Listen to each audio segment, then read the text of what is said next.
Subscribe कीजिए हमारे channel को जिसका नाम है लीड कोचिंग और बेल आइकन वाला बटन दबाना मत भूलिएगा क्योंकि आने वाले समय में हम इसी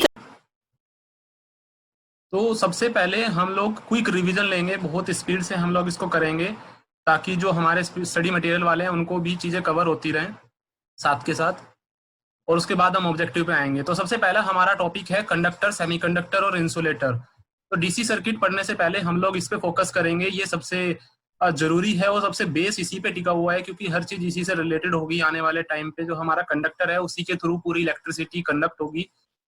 तो कंडक्टर, सेमीकंडक्टर और इंसुलेटर के बारे में हम लोग सिर्फ इतना पढ़ेंगे कि कंडक्शन होता कैसे है इलेक्ट्रॉन्स के फ्लो होने की वजह से। अब कंडक्टर, सेमीकंडक्टर और इंसुलेटर, इसके अंदर एनर्जी बैंड गैप सभी को मालूम होगा, सबने पढ़ा होगा केमिस्ट्री के अंदर। जो बैंड गैप होता है उसमें हमारे दो तरीके के बैंड होते हैं आउटर सेल में, एक वैलेंस बैंड होता है और एक कंडक्शन बैंड होता है। तो वैलेंस बैंड के अंदर और कंडक्शन बैंड, वैलेंस बैंड से जब इलेक्ट्रॉन मूव करके कंडक्शन बैंड में चला जाए तो हम उसको बोलते हैं कि कंडक्शन हो गया। मीन्स कि इलेक्ट्रॉन अगर मूव कर रहा है from one band to other band तो कंडक्शन एग्जिस्ट करता है, अदरवाइज कंडक्शन एग्जिस्ट नहीं करेगा। तो अगर आप कंडक्टर के केस में देखते हैं, तीन तरीके के हमारे पास मटेरियल है, कंडक्टर, सेमीकंडक्टर और इंसुलेटर। तो हमें कंडक्ट कराना है, कंडक्ट कराने के लिए हमें किसमें आसानी नजर आ रही है? इसमें मुझे कोई भी एनर्जी बैंड गैप नजर नहीं आ रहा है, दोनों आपके ओवरलैप कर रहे हैं, कंडक्शन बैंड भी और वैलेंस बैंड भी, इनके बीच में कोई भी गैप आपको नजर नहीं आ रहा है, राइट। तो इसका मतलब मुझे कोई भी एक्सटर्नल एनर्जी नहीं देनी पड़ेगी वैलेंस बैंड से कंडक्शन बैंड में इलेक्ट्रॉन को लेके जाने के लिए, तो बहुत आसान होगा मेरे लिए। लेकिन सेमीकंडक्टर में आप देखोगे तो 1 इलेक्ट्रॉन वोल्ट की एनर्जी मुझे देनी पड़ेगी अगर मुझे यहाँ से इलेक्ट्रॉन उठा करके यहाँ पे डालना है।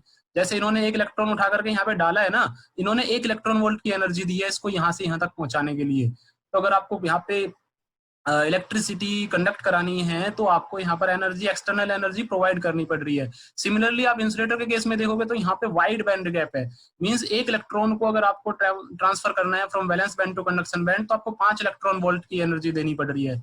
तो आपका एनर्जी कंजम्पशन बहुत बढ़ता जा रहा है, तो that is not feasible for more electrons transfer, right. तो हम किसको चूज करते हैं अपने कंडक्शन के लिए? Conductor, that is very suitable for us.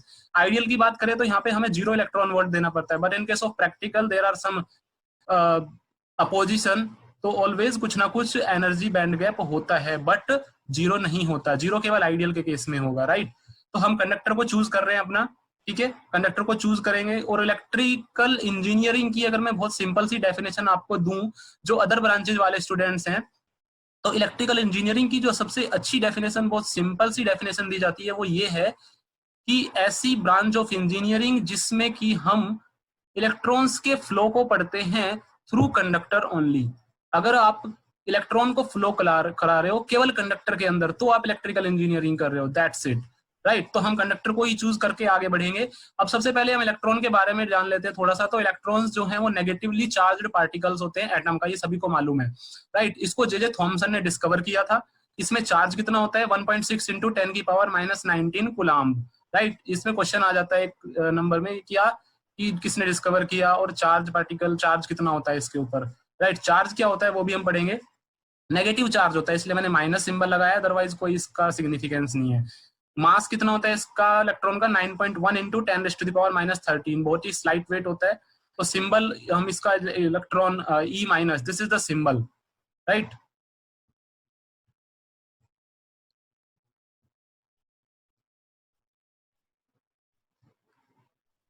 Now next topic हमारा क्या है? करंट और इलेक्ट्रिक करंट।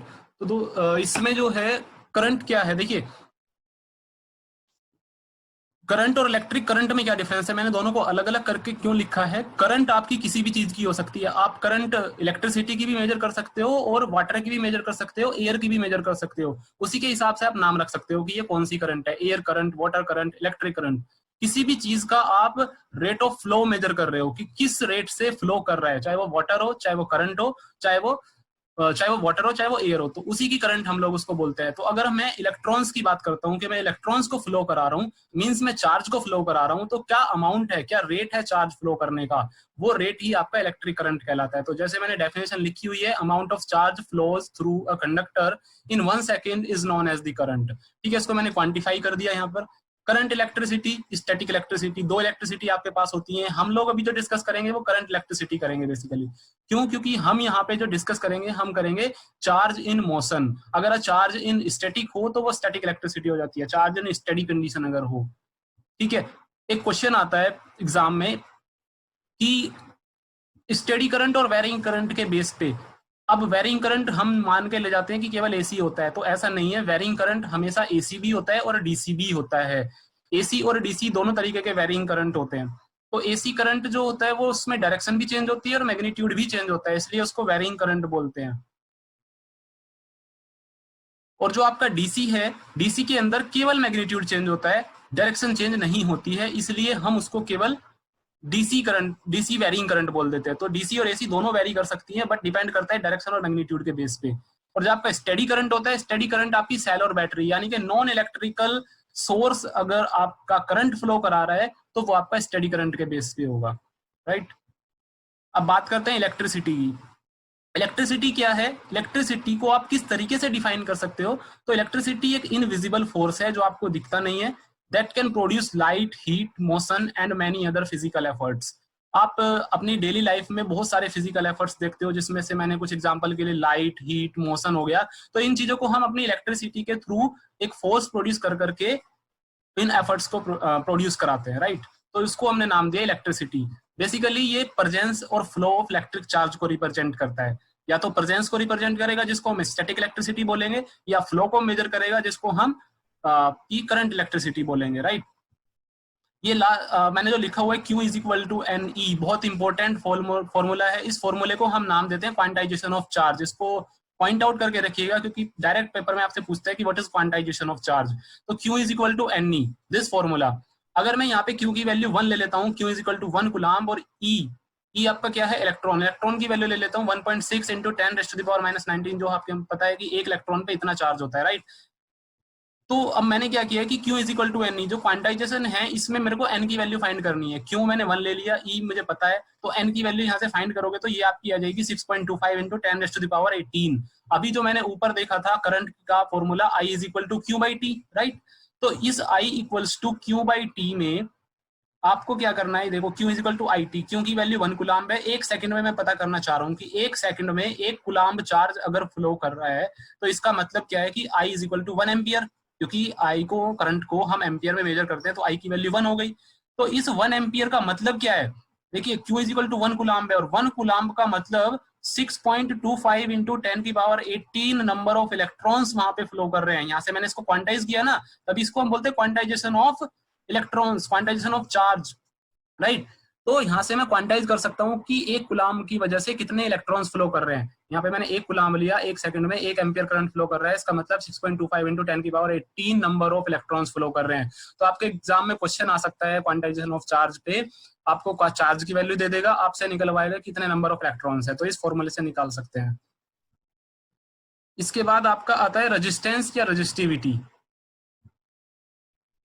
रेजिस्टेंस और रेजिस्टिविटी में क्या डिफरेंस है? दोनों अलग अलग चीजें हैं, यस। तो रेजिस्टेंस क्या काम करता है? आपका जो रेजिस्टेंस है वो करंट फ्लो कर रहा है। हमने अभी तक क्या देखा कि इलेक्ट्रॉन फ्लो करने की वजह से करंट फ्लो कर रहा है, तो करंट के फ्लो को जो अपोज करे, रोकने की कोशिश करे, वो रेजिस्टेंस है। और रेजिस्टिविटी क्या है? किसी भी मटेरियल की वो प्रॉपर्टी जो रेजिस्टेंस प्रोड्यूस करती है उसको हम रेजिस्टिविटी नाम देते हैं। तो दोस्तों रेजिस्टेंस और रेजिस्टिविटी में डिफरेंस हमने देखा। तो रेजिस्टेंस को हम R से मेजर करते हैं, राइट। रेजिस्टेंस को R से डिनोट करते हैं, और ओम में इसको हम मेजर करते हैं। ये इसका सिंबल होता है जो बीच में लिखा हुआ है मैंने, ओम, ये इसका सिंबल है।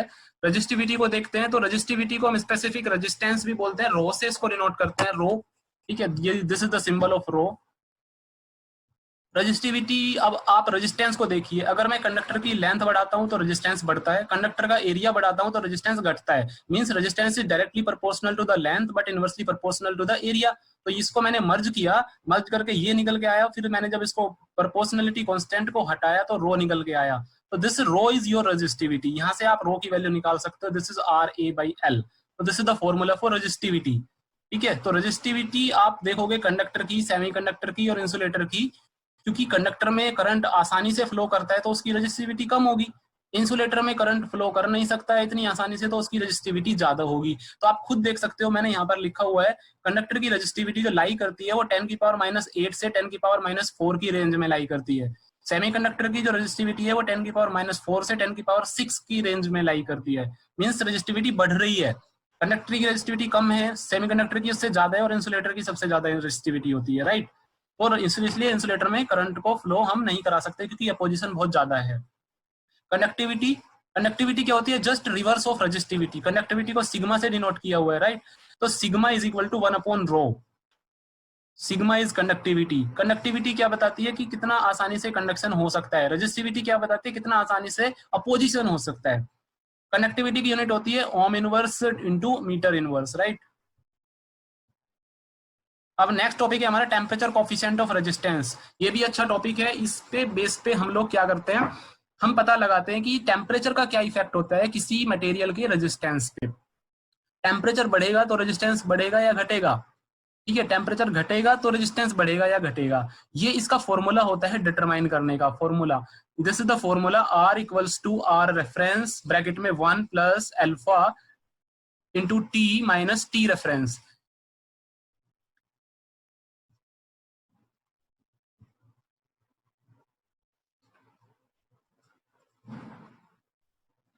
तो यहां पर आपका जो R है ये आपका है न्यू रेजिस्टेंस आफ्टर रिडक्शन और इंक्रीमेंट। ये आपका नया रेजिस्टेंस है। सपोज करिए कि टेम्परेचर बढ़ने से रेजिस्टेंस बढ़ गया, तो दिस इज द नया रेजिस्टेंस। कितना बढ़ गया और कितना हो गया अब। ये R रेफरेंस क्या है कि पहले कितना रेजिस्टेंस था। अल्फा क्या है? टेम्परेचर कोफिशिएंट ऑफ रेजिस्टेंस, ये आपका कांस्टेंट होता है मटेरियल के लिए। और T है आपका इनिशियल टेम्परेचर। T रेफरेंस है कितना आपने टेम्परेचर अब बढ़ा दिया या घटा दिया, राइट। तो ये आपके लिखे हुए हैं यहाँ पर। अब हम बात करते हैं अपने मटेरियल्स के बारे में। कंडक्टर, सेमीकंडक्टर और इंसुलेटर, तीन मटेरियल हमारे पास में है। तो जो आपका टेम्परेचर कोफिशिएंट ऑफ रेजिस्टेंस है वो दो तरीके का होता है, एक पीटीसी एक एनटीसी, पॉजिटिव टेम्परेचर कोफिशिएंट और नेगेटिव टेम्परेचर कोफिशिएंट। अगर टेम्परेचर बढ़ने के साथ साथ आपका रेजिस्टेंस बढ़ रहा है तो इस मींस वो material positive temperature coefficient of resistance रखता है। अगर आपका इसका उल्टा हो रहा है कि टेम्परेचर बढ़ने के साथ साथ आपका रेजिस्टेंस घट रहा है तो वो आपका नेगेटिव हो गया टेम्परेचर कोफिशिएंट ऑफ रेजिस्टेंस। यहाँ मैंने लिखा हुआ है ग्रीन में, आप देखोगे तो as the number of free electrons increase, अगर फ्री इलेक्ट्रॉन इंक्रीज करेंगे the resistance of this type of non metallic substance decrease with an increase in temperature. तो नॉन मेटेलिक के लिए क्या हो जाएगा? नॉन मेटेलिक के लिए जैसे टेम्परेचर इंक्रीज होगा तो फ्री इलेक्ट्रॉन्स बढ़ जाएंगे, इसलिए इसका जो टेम्परेचर कोफिशिएंट ऑफ रेजिस्टेंस होता है वो नेगेटिव होता है। नॉन मेटेलिक में आपका क्या आ गया? इंसुलेटर्स आ गए बेसिकली। और सेमीकंडक्टर के केस में भी सेम चीज होती है। अगर आपका टेम्परेचर बढ़ेगा तो आपका जो रेजिस्टेंस है वो डिक्रीज होगा due to number of free electrons increment. लेकिन कुछ एलॉय, और जैसे मैंने यहाँ पे लिखा हुआ है alloy of constantan and manganin, इन दोनों का अगर आप एलॉय बनाओगे तो उनका जो टेम्परेचर कोफिशिएंट ऑफ रेजिस्टेंस होता है वो एकदम जीरो होता है। जीरो का मतलब क्या कि टेम्परेचर से कोई इफेक्ट ही नहीं होने वाला है। मीन्स टेम्परेचर आप बढ़ाओ घटाओ रेजिस्टेंस पे कोई आपका फ्लक्चुएशन नहीं आएगा। तो दैट इज वेरी इंपॉर्टेंट कि alloy of constantan and manganin has this property. और लास्ट आपका बचता है positive temperature coefficient of resistance. तो वो किसके लिए होता है? वो होता है आपका कंडक्टर्स के लिए। कंडक्टर्स में क्या होता है? कंडक्टर्स में फ्री इलेक्ट्रॉन्स, अभी मैंने बोला कि फ्री इलेक्ट्रॉन्स बढ़ जाते हैं टेम्परेचर बढ़ने से तो आपका रेजिस्टेंस कम हो जाता है। बट कंडक्टर के केस में तो ऑलरेडी फ्री इलेक्ट्रॉन्स बहुत सारे होते हैं, है ना। तो टेम्परेचर बढ़ाएंगे तो और ज्यादा फ्री इलेक्ट्रॉन्स बढ़ जाएंगे। उससे क्या होगा कि motion of free electrons random होने लग जाएगी। इतनी ज्यादा इलेक्ट्रॉन्स आ जाएंगे कि रैंडम हो गए तो कॉलिजन्स बहुत ज्यादा बढ़ जाएंगे, इलेक्ट्रॉन्स एक दूसरे से टकराने लग जाएंगे।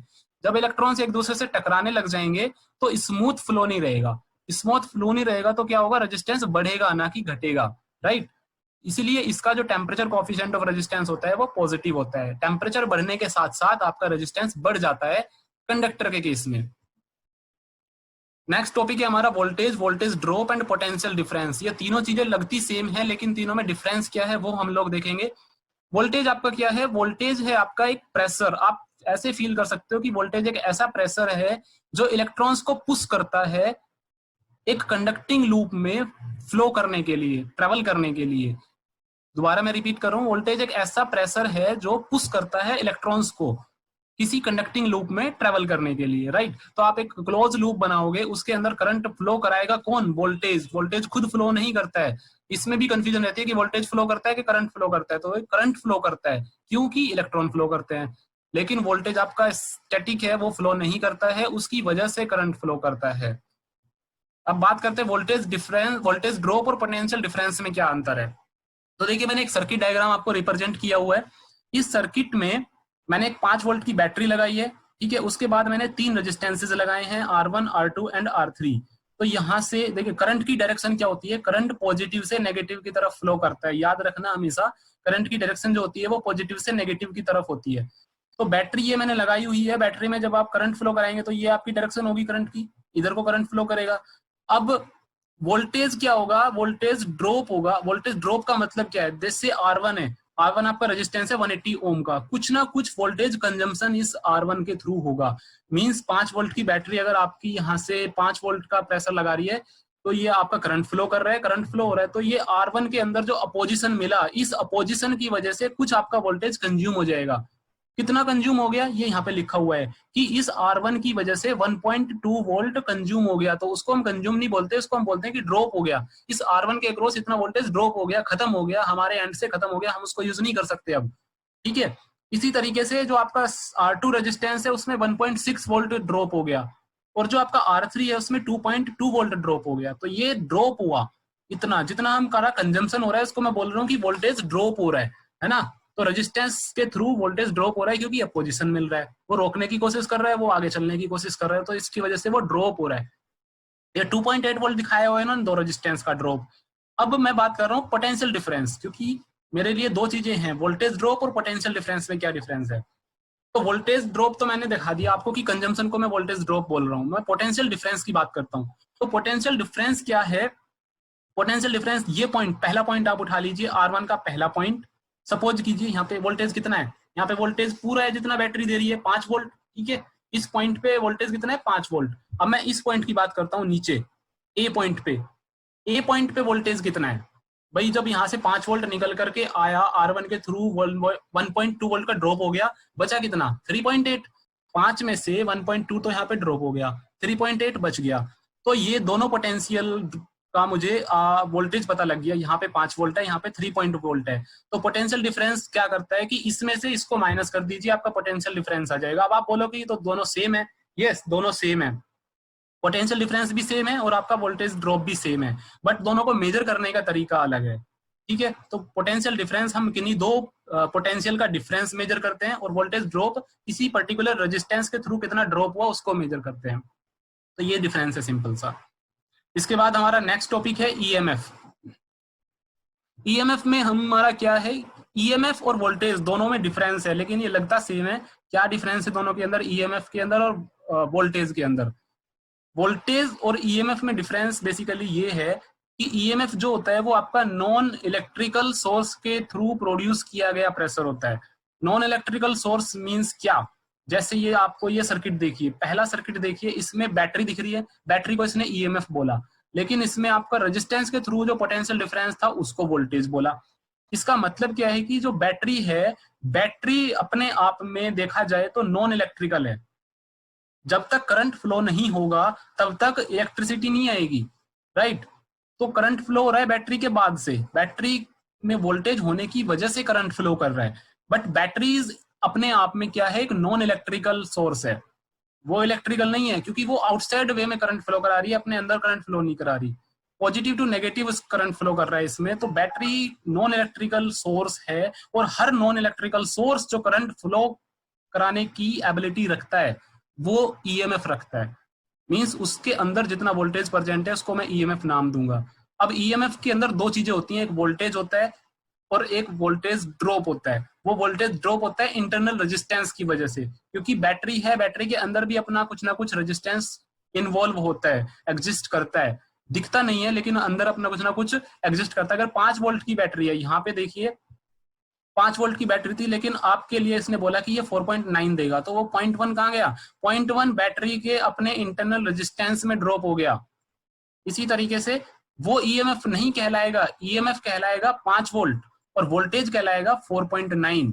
तो आपको कितना मिला, दैट इज वोल्टेज, ठीक है। और बैटरी अपने आप में कितना जनरेट करने की कैपेसिटी रखती है, दैट इज ईएमएफ। तो नॉन इलेक्ट्रिकल सोर्स आपका ईएमएफ, ठीक है। तो ये छोटा सा डिफरेंस है ईएमएफ में और वोल्टेज में।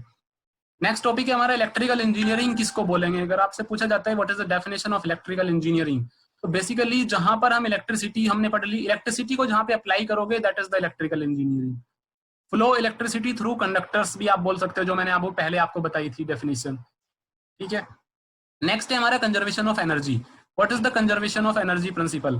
कंजर्वेशन ऑफ एनर्जी प्रिंसिपल क्या कहता है कि एनर्जी को ना आप क्रिएट कर सकते हैं ना डिस्ट्रॉय कर सकते हैं। आप जानते हैं इस प्रिंसिपल को, लेकिन इसका मतलब क्या है कि energy can not be created, neither can be created nor can be destroyed, it only can be transformed from one form into another. एक फॉर्म से दूसरी फॉर्म में कन्वर्ट कर सकते हो। तो ये देखिए यहाँ पर कुछ ट्रांसफॉर्मेशन इन्होंने दिखाए हुए हैं, जैसे केमिकल को हम मोशन में कन्वर्ट कर सकते हैं, राइट। इसी तरीके से हम केमिकल को मोशन में, इलेक्ट्रिकल को मैकेनिकल में, और मैकेनिकल को इलेक्ट्रिकल में। बहुत सारी एनर्जी ट्रांसफॉर्मेशन हमारे पास में प्रैक्टिकल एग्जांपल्स अवेलेबल हैं, सभी को इस चीज का मालूम है, ठीक है। तो ये हमारा कंजर्वेशन ऑफ एनर्जी प्रिंसिपल है कि एक फॉर्म से दूसरी फॉर्म में जा सकती है एनर्जी, हम बना नहीं सकते। नेक्स्ट है हमारा ओम्स लॉ। तो ओम्स लॉ को हमने पढ़ा हुआ है, सभी ने पढ़ा हुआ है, तो इसको मैं ज्यादा रिप्रेजेंट नहीं कर रहा, बस एक छोटा सा आपको बताऊंगा। इसमें ओम्स लॉ में एक ये फिगर जो मैंने निकाली है, इस फिगर के थ्रू आप समझ सकते हो ओम्स लॉ को। ओम्स लॉ के अंदर क्या इसमें दिखाया जा रहा है कि तीन इसमें आपके पर्सन दिखाए गए हैं। एक को इन्होंने वोल्टेज बोला है, दूसरे को रेजिस्टेंस बोला है, तीसरे को इन्होंने करंट बोला है। तो ये तीन हमारे पास में आदमी हैं और तीनों अपना अपना काम कर रहे हैं। वोल्टेज का काम क्या है, प्रेशर लगाने का। रेजिस्टेंस का काम क्या है, अपोज करने का। और करंट का काम क्या है, ट्रेवल करने का या फ्लो करने का। तो तीनों का अपना काम है। हम इन तीनों के काम को एक जगह मर्ज नहीं कर सकते। हमारे से गलती क्या होती है, ओम्स लॉ लगाते वक्त हम ओम्स लॉ को बहुत हल्के में ले जाते हैं, लेकिन ओम्स लॉ एक बहुत बड़ी चीज है अपने आप में, और तीनों का मर्ज करने की कोशिश मत करना। तीनों का काम अपने आप में इंडिपेंडेंट है। एक प्रेशर लगा रहा है, एक अपोज कर रहा है, और एक फ्लो करने की कोशिश कर रहा है, राइट। तो इसमें वोल्टेज का काम है प्रेशर लगाना। वोल्टेज प्रेशर लगा रहा है किसको, इलेक्ट्रॉन्स को प्रेशर कर रहा है वो। वोल्टेज एक एक्सटर्नल एनर्जी, जो हमने अपने ऊपर पढ़ा था कि इतनी इलेक्ट्रॉन वोल्ट की एनर्जी चाहिए होती है इलेक्ट्रॉन को ट्रांसफर करने के लिए, तो वो एनर्जी प्रोवाइड करता है वोल्टेज। किसको, इलेक्ट्रॉन को। इलेक्ट्रॉन को एनर्जी प्रोवाइड होती है तो इलेक्ट्रॉन वैलेंस बैंड से चल के कंडक्शन बैंड में पहुंचता है, और जब वो कंडक्शन बैंड में पहुंचता है तो फिर वो, इसका मतलब मूव कर रहा है। मूव कर रहा है तो मतलब फ्लो कर रहा है। वो इलेक्ट्रॉन के पास में चार्ज होता है तो इसका मतलब चार्ज फ्लो कर रहा है। तो चार्ज फ्लो कर रहा है, लेकिन चार्ज को फ्लो करने के लिए रोक कौन रहा है, रेजिस्टेंस। रेजिस्टेंस क्या कर रहा है कि फ्लो करने से उसको रोकने की कोशिश कर रहा है। ये सर्किट है हमारा, बीच में रेजिस्टेंस आ गया, फिर आगे सर्किट फ्लो कर रहा है। तो यहाँ पे वोल्टेज वोल्टेज को अपोज करने की कोशिश कर जा रही है, प्रेशर को अपोज करने की कोशिश कर जा रही है। तो इसकी जो एनर्जी है वो यहाँ पे ड्रॉप हो जाती है, जिसको हम वोल्टेज ड्रॉप बोलते हैं। और इस पोटेंशियल पे वोल्टेज अलग अलग होगा, तो इन दोनों के बीच में जो डिफरेंस होगा उसको मैं पोटेंशियल डिफरेंस बोलूंगा। ये क्लियर हुआ। इसके बाद में जो मैंने ट्राइंगल दिखाया हुआ है, इस ट्राइंगल को देखिए। इस ट्राइंगल का मतलब क्या है, ये फॉर्मूला डिफाइन करता है बेसिकली ओम्स लॉ का। जैसे कि अगर मैं यहाँ से V को उठा के बाहर रख दूं, इस V को उठा के मैं बाहर रख दूं, तो क्या होगा कि V is equals to I R, I into R. ये फॉर्मूला बन गया। सिमिलरली I को उठा के आप बाहर रख दोगे तो क्या बचेगा, V अपॉन आर। तो I is equal to V upon R. Similarly अगर मैं R को उठा के बाहर रख देता हूं तो क्या बचेगा, V अपॉन आई। तो R is equal to V upon I. तो कोई बड़ी चीज नहीं है, सिर्फ फॉर्मूले को डिफाइन कर रहा है।